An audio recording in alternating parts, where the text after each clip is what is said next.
My name is Jose Arballo. I was born in 1961 with a cleft lip and palate. As I was growing up, I had a whole group of doctors and nurses and speech therapists that helped me. And as I got older, I worked with a team out at Limited University Medical Center who were ACPA approved. We worked through the organization called Smiles for Miles, which supported families with children who had facial differences. When I was a little kid, I really didn't think much about my cleft lip and palate. I had never heard myself, my voice, or how I sounded, or really what I looked like.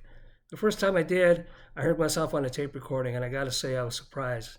I didn't know I sounded that way, and it was quite shocking. And it was a little intimidating, too. It also didn't help sometimes that the kids, like they do sometimes, made fun of me.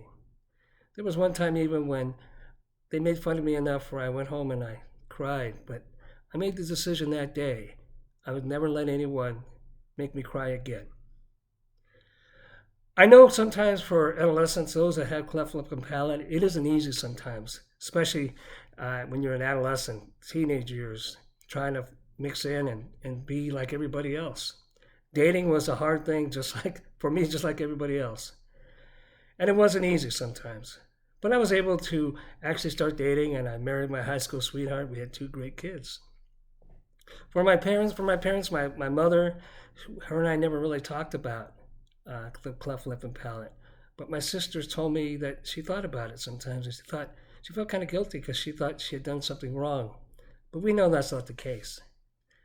After high school, I became a newspaper reporter, worked in journalism for 20 plus years before in 2011 I decided to become a public information officer for the Riverside County Department of Public Health.